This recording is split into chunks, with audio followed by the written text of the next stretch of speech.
You're listening to 50 Pirates in 50 Days on the Sports Objective Podcast. A new era of East Carolina football is here and will begin on August 31st when Mike Houston leads the Pirates into action at NC State. Between now and then, join us for a daily trip down memory lane as we experience Pirate football through the words of the men who made those memorable moments happen. Here's your host, Bubba Rosenbaum. As we roll on through this really hot summer, we have a really hot series called 50 for 50. It's 50 Pirates in 50 days, and Bubba, it's not every day that you have one of the best punters of all time at East Carolina, and certainly an ECU Hall of Famer. Yeah, very excited to catch up with a guy who was selected to 5 All-American teams back in 1999, played for the Pirates from 96 to 99. Andrew Bays. Andrew, welcome into the show. Hey, thanks, guys. Thanks for having me on this morning. This is awesome. No doubt about it.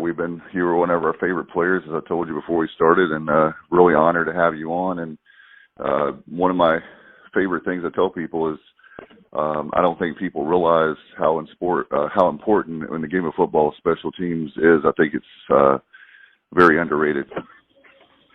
Yeah, no doubt. I mean, it's one of those things that you need a strong special teams to keep sometimes your offense is struggling, and that's where a special teams can help you out from time to time, either a good field goal kicker or a good punter that can put the defense in a good position to make the other offensive team go a long way to score. And inevitably our East Carolina team, Steve Logan was at the helm, and a lot of times we're just hanging in there. His motto was always win on the last play of the game, and our big effort was win in the fourth quarter. So a lot of games we were just hanging on and really waiting for the offense to explode, and a lot of times they did that in the fourth quarter. And he won a lot of games at East Carolina. I think, Bubba, isn't it 56 games or somewhere around there for Coach Logan? So he obviously knew what he was doing. Yeah, no doubt. He was a great coach for us. Great coach for East Carolina. Well, speaking of which, I know you're from DeMatha High School in Maryland. Can you talk about your path to East Carolina? That's not every day that, of course, there's a lot of great football in the Northeast and certainly in Maryland and the D.C. area. Can you talk about your path and how you became a Pirate? Yeah, no doubt.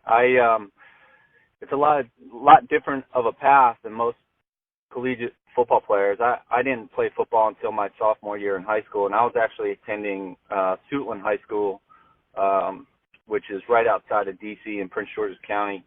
And I was a varsity soccer player, basketball player, and baseball player. And in Maryland, soccer and football are fall sports, so you rarely could be able to play both. But it was my sophomore year at Suitland, and football coach came over and asked me to punt a football. He had seen me, I was a goalkeeper, so he had seen me punt a soccer ball plenty of times out there at practice, and he wanted to see what I could do with the football. And, I didn't know what I was doing, but I guess I did well enough because he told me to show up to practice, the next day, that we'd figure out how to make it work. And that's what I did. I basically kicked that sophomore year and my junior year at Suitland, and then DeMatha came calling and gave me and my family an opportunity to transfer over my junior year, halfway through my junior year. And it was an incredible opportunity. They had 5 successive kickers and punters get Division I scholarships, and so it was a really good opportunity for me to go to DeMatha, take advantage of academics and the athletics that were there, and see what I could do as far as potentially getting, a football scholarship. And I was there with Bill McGregor, who was my head coach and still head coach at DeMatha. And he's the one that really, that summer of my junior year pointed me towards a guy by the name of Bill Renner, whose son, Bryn Renner, was quarterback at UNC a few years back. And Bill Renner teamed up with Mark Mosley for the Mark Mosley kicking camp, and that was up in Lehigh every summer. And so, the summer of my junior year in high school, throughout my entire collegiate career, I would go up to Lehigh and compete with some of the best kickers and punters in the area. And, really, one, it was a challenge for me to get better, but also to get the instruction from Bill Renner. So that senior year at the Massa, we ended up winning the state championship. I had a really good year, both kicking field goals and punting. And at the Massa, the way they did it is you didn't even know if you were going to be recruited or not. You'd go through the whole season, nobody talked to you, you didn't get any letters, anything like that. And as soon as we won the state title at Burt Stadium there at the University of Maryland, that next school week, coach called us, all the seniors in individually, and literally gave us a box of letters. And, he had been accruing them through the year. He just didn't want to give them to us to lose our focus. And sure enough, East Carolina was one of them. And Cliff Yoshida, who's legendary defensive line coach, was the recruiter for our area. And, it's so funny that the way that they did it then, it's completely illegal. But, there'd be days where I would get pulled out of class and literally pulled out of class and told to go. It would be me and Bobby Weaver, who was the quarterback for DeMatha, future quarterback for East Carolina. Him and I would go to the park, state park, a football field, not far from DeMatha, and coaches, literally 4 or 5 collegiate coaches would be there. And one day it was Cliff Yoshida and Coach Treadway, who was, long gone from East Carolina, but they were 2 of the coaches out there, and I'd literally punt the ball to Bobby. Bobby would show his athleticism in catching the ball and throwing it back. And we would do that for 15, 20 minutes and then go back to class. And so I started correspondence with Cliff Yoshida. He showed a lot of interest. Fast forward to my visit, absolutely fallen in love with East Carolina. The schedule that they were playing at the time, a team that was literally in top 25. They were playing in the Liberty Bowl that year. Chad Holcomb hit 5 field goals that year to win MVP honors at the Liberty Bowl. And, I was hooked. And so that's how I came to ECU. Coach Logan gave me an opportunity to play right away, which was awesome. So I was able to play as a true freshman, which was an incredible opportunity that I'm very, very thankful for. Andrew, one of the things I wanted to ask you about with Coach Logan, so many times you saw fake punts and a lot of trickeration as a punter. Just thinking back, a lot of times when we would run those fake punts, any good stories about Coach Logan, be it in practice or game, or maybe even both, that you can share with our listeners? Yeah, it was early on. It might have been my freshman year, but he knew I played baseball and I had a decent arm, and he actually tried me in some quarterback drills. It was very short-lived. Again, I never played football other than, kicking or punting, but he knew I could throw. So he actually lined me up in a few drills early on, and so I could show my arm to him. But I think that was about all he saw in me, because those drills were very short-lived. But with that being said, we were always practicing fake punts, fake field goals, doing surprise onside kicks. That was something that we did fairly often throughout my 4 years. But I remember one year, I can't remember the team we were playing, but we were at home at Dowdy-Ficklin, and we had run he would trot me out for longer field goals, and we were probably about the 30-yard line. He trotted me out, and we were going to run. We actually called the fake was called Yoshida. And Yoshida was when the ball was snapped directly to me, to the kicker, in field goal formation, and then I would roll out and hit a kind of a tight end. There were 2 split ends that were running out routes or corner routes, and Buck Collins was the main target. And this was my first, it had to have been either my freshman or sophomore year, and we ran Yoshida, and I rolled out, and, it seemed like the play took forever to develop, but I hit Buck on the sidelines, like at the 4-yard line. He caught it, and, we obviously got a first down, and we were down inside the 5. And I felt pretty good about it, and I came onto the sideline, and Buck wore me out. It was pretty funny. I was feeling pretty good, and Buck humbled me pretty quickly because evidently he was open the whole time he was running. And, I let him led him too deep onto the sideline, where if I would have put the ball on him a lot quicker, that would have been an easy touchdown. And we saw that in film that next week, and I knew exactly what Buck was talking about. I felt bad about it, but it's funny how football is. You feel good making a play, and you come over to the sideline, you get humbled pretty quickly. So that was a funny, good experience. Did Coach Logan have any choice words about that particular play? No, I think he was happy we just completed the pass. Obviously, he would have, he probably saw that it was a touchdown. He never said anything. It was really Buck, and Buck was just upset because he could have had a touchdown on that play. And that's what I was going to say, is the fact that he's giving you a hard time because he could actually score. But I wanted to ask you about that very thing, Andrew. Do you? I know that a lot of times people will say, well, you have to be a riverboat gambler when you don't have the talent. But we had so much talent on that team.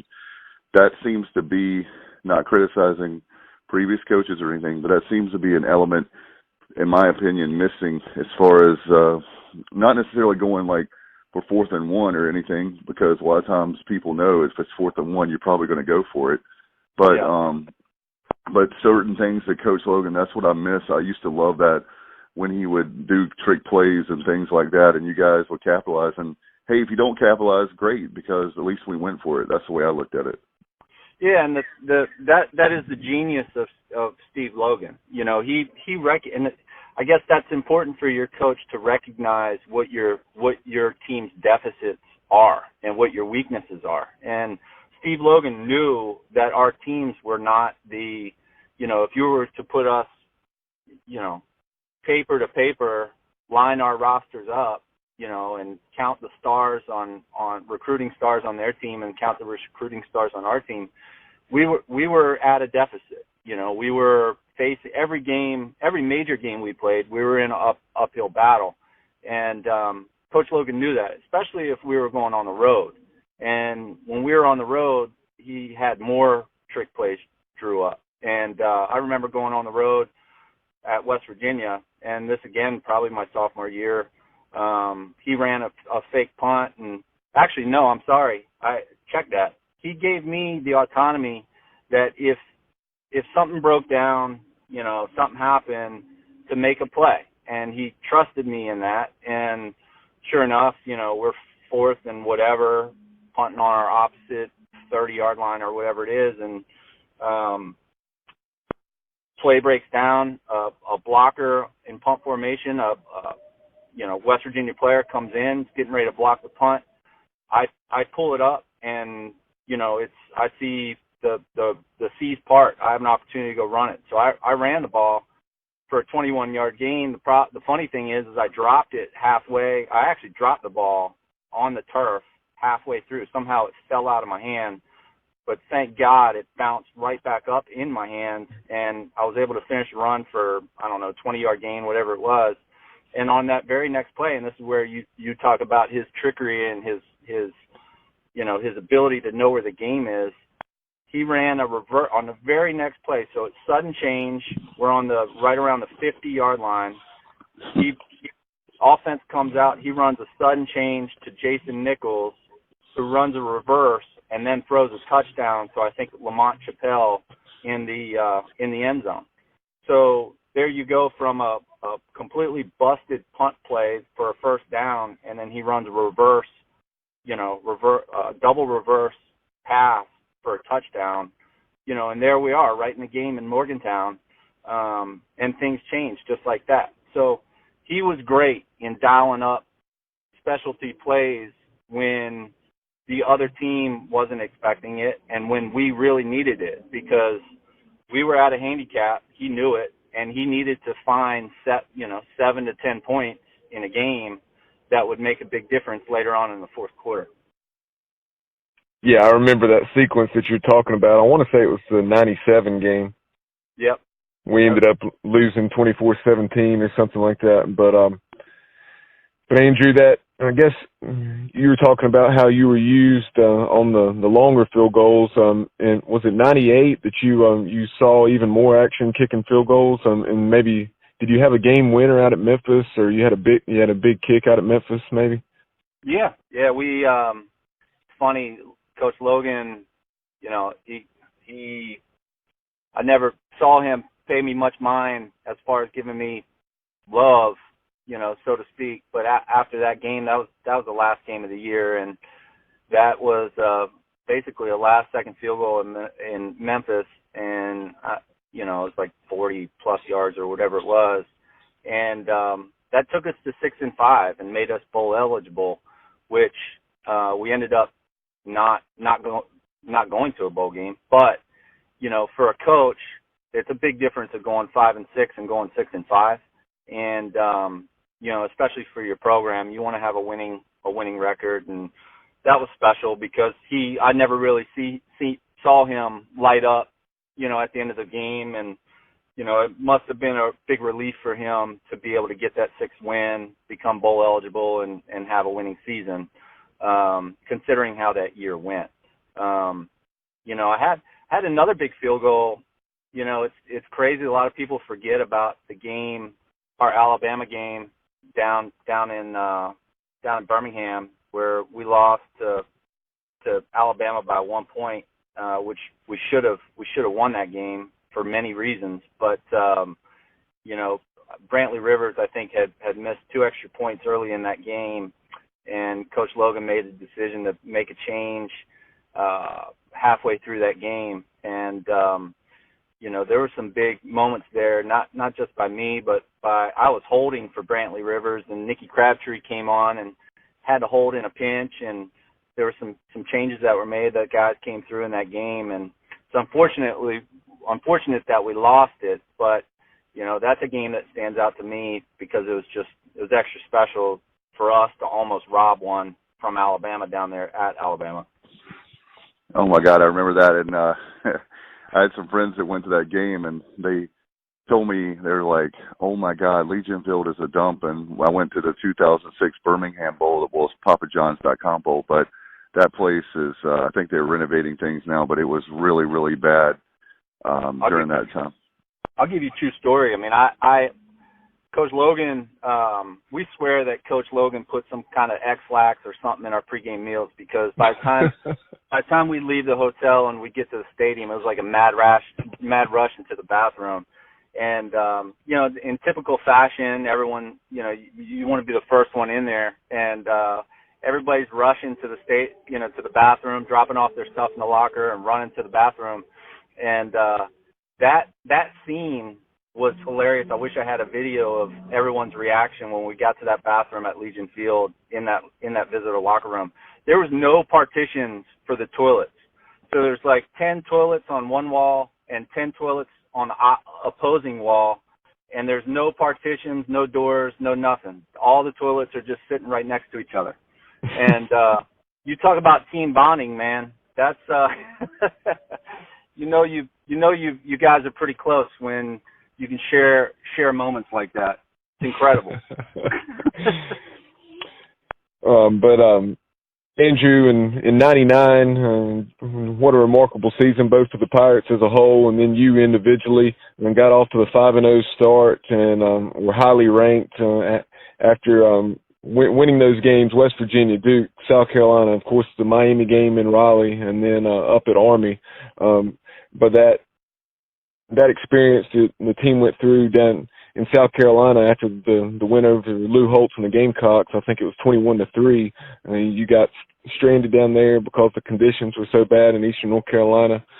So talk about that experience. That's something that we had got the thoughts of one of your coaches at the time, Terry Tillman, and he was just talking about how remarkably trying it was.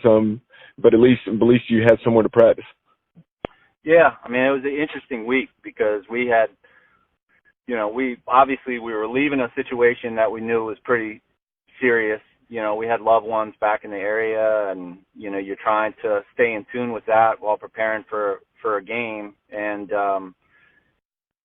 we played South Carolina, have a heck of a game there to beat them in that fashion. And then Coach Logan, after the game lets us know that we're not going anywhere, that we're gonna sit tight and we're just going to prepare for Miami in South Carolina. And, one of the key takeaways there is, I fully embrace Gamecock fans because, throughout that entire week that we were stranded at that hotel, all we had was our overnight bags that we take, and it's literally our sweatsuit that we wore to games, our shoes, like a pair of socks, a pair of underwear, and that's it. And we're down there for a week.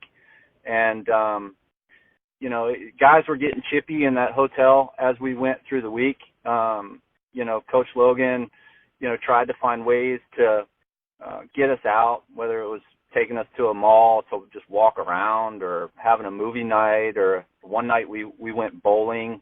The hotel food, was kind of tough, so the guys were starting to get chippy. And I remember at one dinner, Coach Logan rounded us up in great Logan fashion, and I use this term today.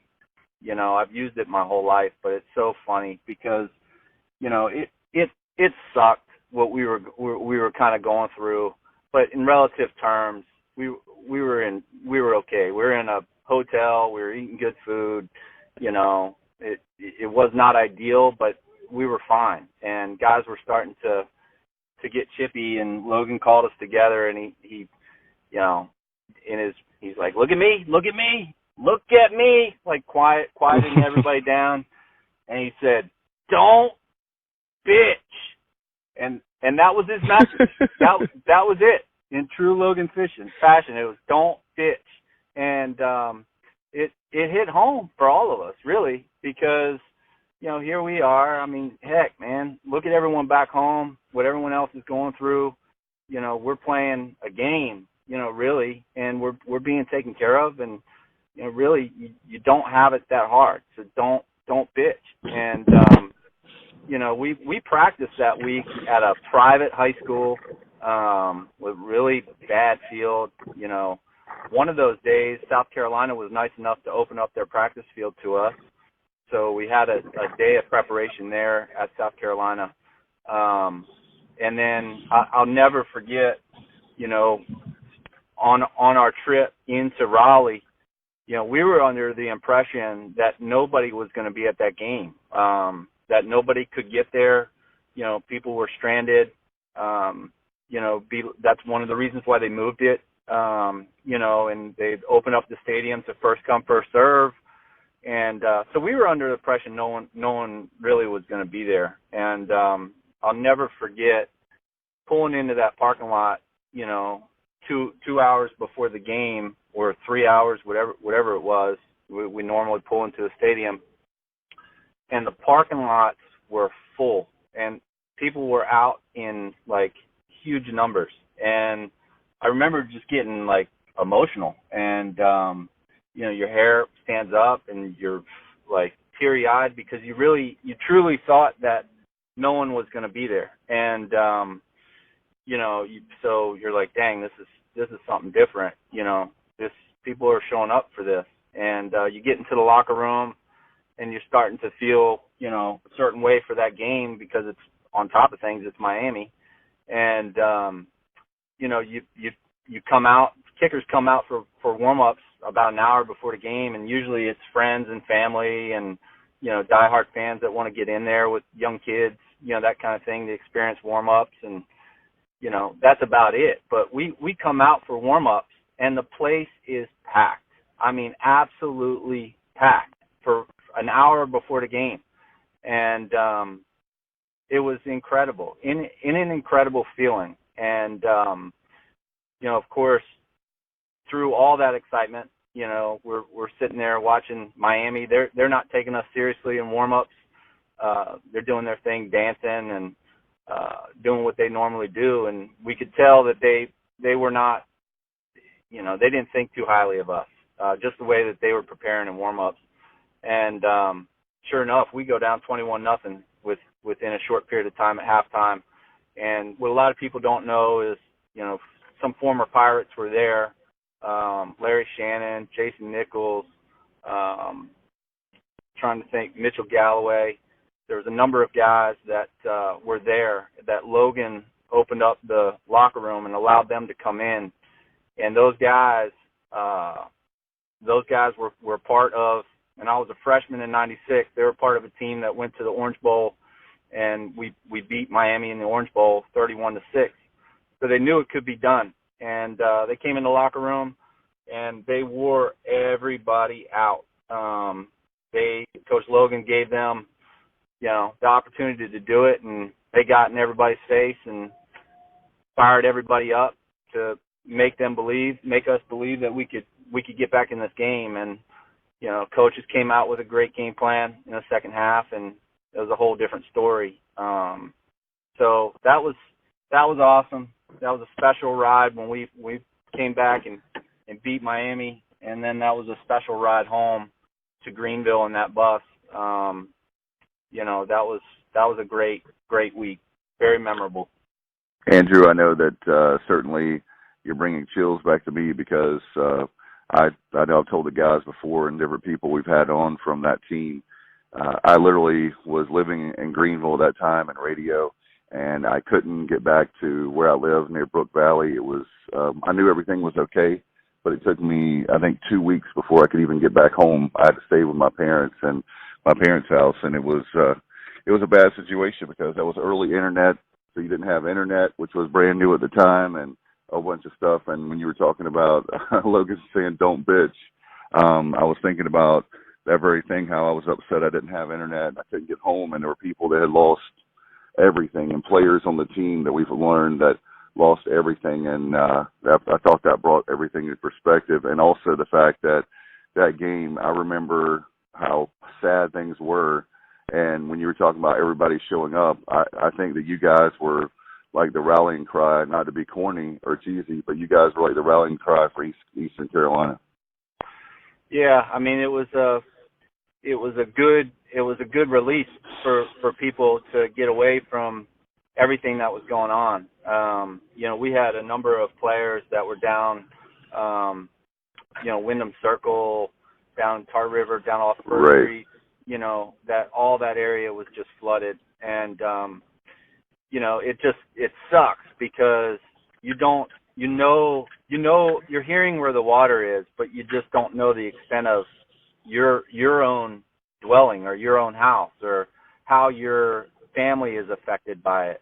And so we didn't get, being out there that week, we didn't get we didn't understand what it meant to the fans. And we sure as heck found out, quickly once we arrived to the stadium that night, what it meant. And so it was extra special. Another thing that was pretty cool about that night, I don't know if you remember it, but that grass, it was a grass section in the end zone at Carter Finley, and it had grown bare during the game.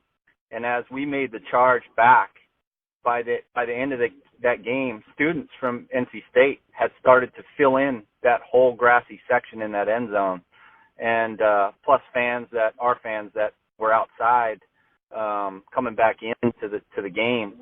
But that grass section was full by the end of the game, and that was awesome to see. Andrew, that year individually, you obviously had a remarkable year, and you had the benefit of having that remarkable offense with David Garrard and company that kept you from having to punt an excessive amount of times. So that certainly helped. But you had 3 punts in excess of 72 yards and had the top single season in ECU history, averaging a little over 48 yards, 48-1 to be exact. Yeah, no, was a special year. It was for me, it was a culmination of 4 years of really hard work. I had set a personal goal. I had actually told Bobby Weaver when we were roommates my freshman year at Scott Hall, I told Bobby that I wanted to lead the country in punting at some point in time in my career, and that I was going to go after it. And it was a lot of hard work, a lot of hours. I work with kids even still today with who come to me that want to learn punt or get better at punting and kicking, and I try to instill in them, you've got to love it. You've really got to love it and want to get better at it. And for me, it was easy. I love doing it. So, I would, heck, man, when we had hurricanes roll through and it was raining and windy, I would go out to Cliff Moore practice field and I would punt in the rain and the wind. And, I would spend hours when I knew that my competition wasn't doing the same. And so I took it as a craft of wanting to be the best and wanting to, figure out a way to be able to help my team, in tough spots, because there were going to be games, and we played in many where it was raining and windy. I remember one down in South Carolina where it was raining sideways the entire game. It was a monsoon, and I still had one of my best productive nights, in that weather. And so I tried my best to prepare for all scenarios, and I wanted to be able to help the team, when the time came. And that senior year was really kind of a culmination of that. For whatever reason, I had a lot of opportunities, and it's rare that it happens that often. But when offense stalls out, early in a drive on the opposite 20 or 30, you have the whole field to punt with. So you have an opportunity to send some moonshots. And sometimes it doesn't for a team. Sometimes it doesn't work out that way for the punter. The team's stalling out around the 50-yard line, and that's you don't have the field to open up and do that kind of thing. You got to pin them inside the 10, and we had years like that. So it was fun to have a year like that, to be able to bust open some big punts and have some punts that would turn the field and make it easier on our defense. So that it was definitely a special year that way. And Andrew, that's what I was actually a former punter myself, not a kicker whatsoever, but I did punt in addition to playing quarterback. And for those of our listeners who may not know so much about kicking or punting, take them through what a typical practice would be like for you, because there's definitely a method to the madness, so to speak, because you can't just go out there and punt or kick the entire practice. So, you have different line drills that you do to work on your steps, drops, and being consistent in those areas and those sorts of things. So give us a Cliff Notes version of that if you can. Yeah, absolutely. It's much like a golf swing. If people are familiar with trying to hone in a golf swing, you just can't go out to the driving range and just mash ball after ball after ball. You've got to put yourself in some scenarios where you've got a chip here, or you've got to have a draw punt here or a draw golf shot, kind of the same thing. So in preparation for that, you just want to be consistent, and you try to whittle it down to the essentials. And really the essentials are your drop and your steps, and trying to be more and more consistent with a consistent drop and consistent steps. And then with that, you can build off doing some other things, whether you want a punt with more hang time or a punt with less hang time and more field coverage. So my days as far as at ECU, it would just be working on things like that with drops on a line, walking up and down the field, just dropping the ball on a white line consistently. We would play a game called punt back, where it's just one-on-one, and one punter is punting the ball, and you're trying to drive the other punter back into the end zone. You're just punting back and forth, and so that would be a game that we would play. But there's only so much punting you can do, so I'd work on my field scenarios I would, if it was individually, I'd put a trash can out on the field in different places that I'd want to target, whether it was, pooch kicks into the coffin corner down around the goal line. I'd put the trash can right down about the 5-yard line on the sideline. I'd stand on the opposite 40 and then just try to dunk it into that trash can. There were days where I'd try to punt the ball onto the top of the video platform in the middle of the 2 practice fields. I would go out there and just work on ways to try to hone my craft that I could land the ball up in that tower. They're just different ways that I challenge myself every day, just find creative ways to get better. And that's about Andrew, it. Another neat experience you had the opportunity to take part in after that 9-2 regular season in '99, with everything that we talked about, the Hurricane Floyd experience. East Carolina was selected for the Disney Spirit Award. So you had the opportunity to attend that with Coach Logan, Jeff Carr, and Forrest Foster. So talk about that experience. Yeah, that was awesome. That was a really cool experience to be able to go down there, represent the university, not only for the Disney Spirit Award, but to be honored as an All-American. That was extra special for Jeff and Forrest and I.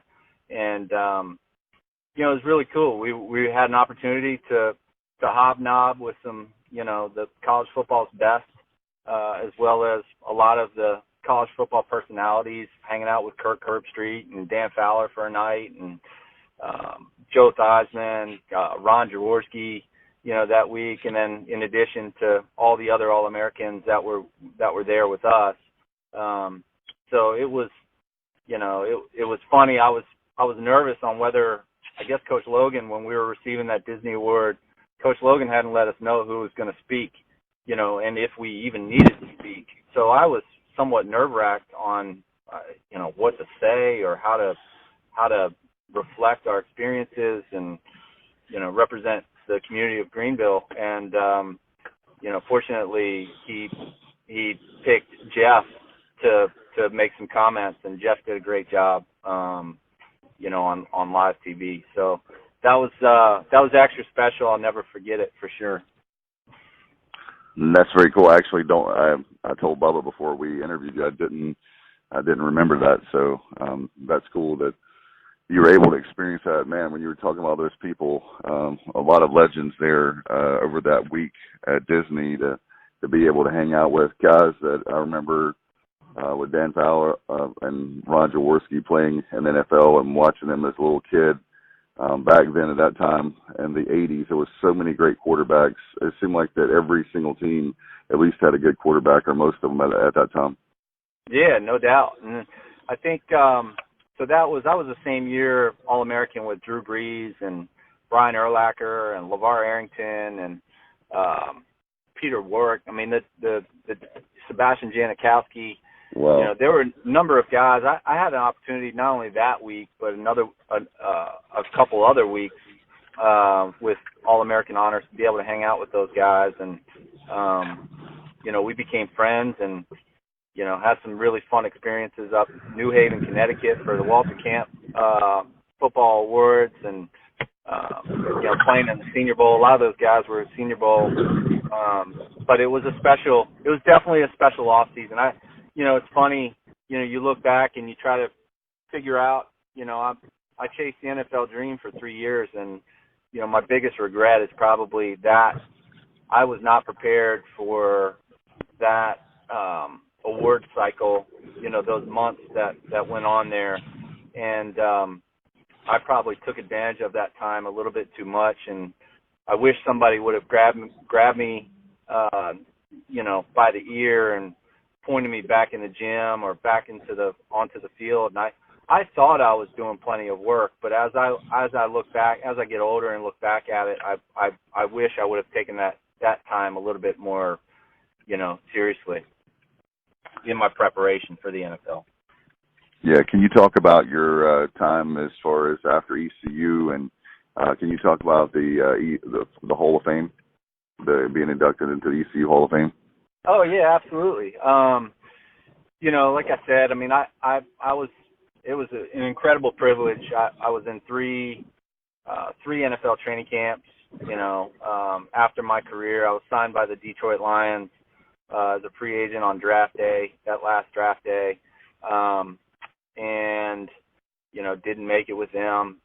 And then the next year, I was signed by the Tampa Bay Buccaneers, and NFL Europe was going on, and they had allocated me. As soon as they signed me, they allocated me to NFL Europe. So I played a full season in NFL Europe, finished up, went to training camp with the Bucs, and made it to the final cut with the Bucs that year. I thought I was a shoo-in to make it, and I didn't, and literally broke my heart that I didn't do it. And I struggled with that for a little while. And then shortly after that, the 49ers signed me. And again, I went over to NFL Europe, had another good season over at NFL Europe, and then was back with them in training camp and preseason, and just didn't cut it with them either. So I had, I look back, I had 3 really good opportunities in training camp and preseason to make an NFL roster. I just fell short on my goal of doing that. But I had 2 full seasons over in NFL Europe. That was an incredible experience. Getting an opportunity to live in Frankfurt, getting an opportunity to live in Amsterdam and travel, all of Europe was just incredible. A lot of kids that age don't get that experience, and, that's something that I'll have with me forever. But, I fell short of my NFL dream, but, looking back, I had ample opportunity to make a roster. I just didn't, the competition's stiff, and I just didn't do it. And, what you talk about the ECU Hall of Fame, that was an incredible honor a couple of years ago to be able to have that, to be able to enjoy with my girls who are old enough to, enjoy that with me, and with my family, to be able to come down from Maryland that weekend. And it was an awesome experience, something that, we'll have in the family forever. And it's just, it was very special for me. And then being able to see your name in Dowdy-Ficklen Stadium as a first-team All-American, and that had to be something pretty surreal. Yeah, that is, man. That's kind of crazy. That's an incredible honor. And there's a lot of great names up there, and I'm just very happy and privileged to be a part of it. And again, just something special for my family, for my little girls to look up and see that. And they're aspiring athletes, so it gives them a little extra oomph in their training to make something of their own. And so it is very special to see that when I go out to games, and something that I'm very, very proud of. And certainly with the, we were talking about at the very beginning of the interview here with 50 for 50 about the very fact that how important it is to special teams. Present day, we're going to, obviously, before we let you go, I appreciate you staying on a long time with us, but is there anything we can do? I know Mike Houston's a great coach, and I want to get your thoughts on him, but how big a difference do you think we can make by improving special teams, meaning like having someone who's a punt returner, not just fair catching every time? And I know we've been decent with the punting game and everything and field goals, but how can we improve our special teams? Yeah, I think for one, you got to shore up the return game. That's something where if you've got a guy that can take it to the house, or at least threaten to take it to the house, it's something that other teams have to respect, and it changes the game. We've been missing that a little bit lately. So if Coach Houston can throw a little razzle dazzle and give us a guy that can return punts or return kickoffs and really make a difference in a game, it's going to help. It's going to help the program. And then as far as punting, we've had a great kicker here for a couple years. The punting, that's something that again can change the game. You can flip the field with a big punt, and it gives the defense a spark. That needs to show up in crucial times. When you need a big punt, That's when the punter has to deliver and flip the field. It gives the defense added momentum, and it's something that we've seen at time to time, from time to time, but it just hasn't been that consistent. So hopefully, Coach Houston, I don't know what his background as far as special teams or what he did at JMU with special teams, but I do look forward to seeing what this group can do on special teams. Do you feel with the coaching change with Mike Houston, do you feel like things are heading in the right direction? I mean, you're one of the best ever, so it's important to get your thoughts or feelings on it. Yeah, no, absolutely. I went out to a couple practices in the spring, had an opportunity to talk to Coach Houston.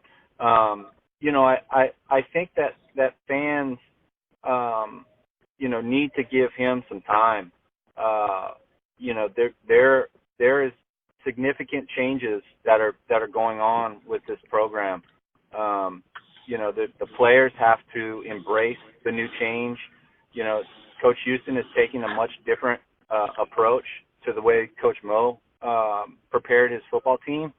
And, this squad really needs to just learn fundamentals that they were teaching in spring, basics of tackling, basics of blocking, basics of open field tackling. The Coach Mo teams were not very aggressive in practice. They didn't they practiced a certain way. Coach Houston is changing that. It's going to be a little bit more physical for these guys. So some have embraced it. Some are still working to embrace it. I think we're going to see a lot of young players get an opportunity. And with that, you're going to have mistakes. You're going to have errors. You're going to have growing pains. But I think it's very important, the steps that he's taking are those fundamental, essential steps to build a football program. Your team has got to be able to tackle. Your team has got to be able to block. And it's not to say that the prior regime or prior players were poor at that. I point to the coaching. The prior coaching with Mo just didn't, it wasn't very important to him to practice these things. And as we know, the results are what they are. So, I think that Pirate fans need to be patient, and trust what's the things I'm seeing are very positive. And it remains to be seen what kind of talent Coach Houston can get in here, but I like what I see from the coaching standpoint, and we'll see what the talent level looks like as we get closer to the season. I know, Andrew, as far as the present day, can you talk about, I believe you still live in Greenville. Can you talk about what you're doing now? Yeah, absolutely. So I've been in medical sales, medical device sales on the orthopedic and pain side for probably the last 9 years. So my coverage extends all of eastern North Carolina down all of eastern South Carolina. So I'm up and down the coast most days. It's awesome that I'm still very, very much involved in this community, working with orthopedic surgeons and pain managers in this community. So I see a lot of young athletes, high school athletes, college athletes, with sports injuries, and the companies that I represent are a big part of getting those athletes back on the field and getting them healthy. So, it's been a good transition from my prior sports playing experience to be back in that orthopedic setting, because I have a certain feeling for these athletes and wanting to make sure that they get back quickly and healthy. And I'd imagine with football being a contact sport there, Andrew, you definitely have an idea. You can relate to what they're going through. Oh, yeah, absolutely. I mean, it's, a lot of times, these sports injuries are difficult, and you have a lot of empathy for, one, the pain that they're in, but two, the recovery that it's going to take to come back.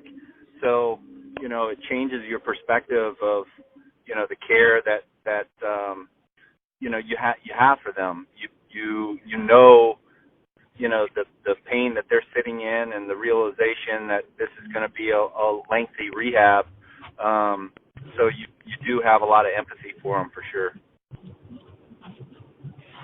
Well, Andrew, thank you so much for your time. Ken, as far as Pirate Nation, I know you're on social media. Can you tell everybody where you are? Maybe Pirate fans can follow you on Twitter or anywhere on social media and keep up with you.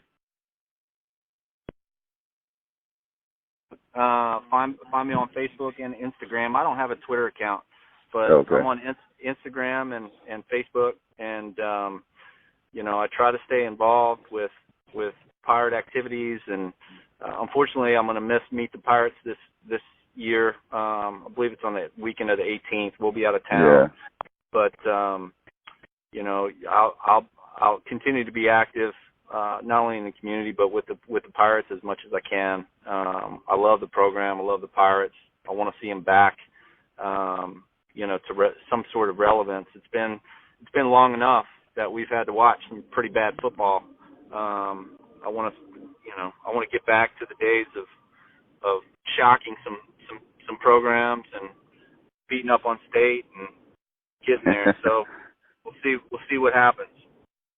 Hopefully we can do that in Raleigh on August 31st. Andrew, thank you so much. I know that we kept you maybe longer than we should, but good to hear your voice. Thank you so much for everything you did for us at your time in East Carolina, for all of us that love East Carolina and East Carolina football in this particular case.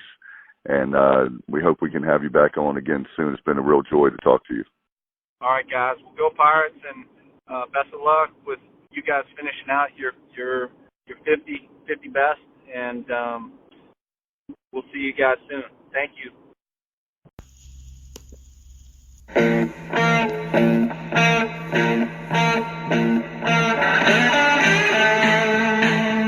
That concludes this edition of 50 Pirates in 50 Days on the Sports Objective. Remember, join us daily between now and game day as we'll talk Pirate football with players from various eras. All these interviews are available exclusively on SoundCloud and our YouTube channel. Remember to subscribe and follow so you're alerted when we post new content. Thank you so much for listening, and as always, go Pirates!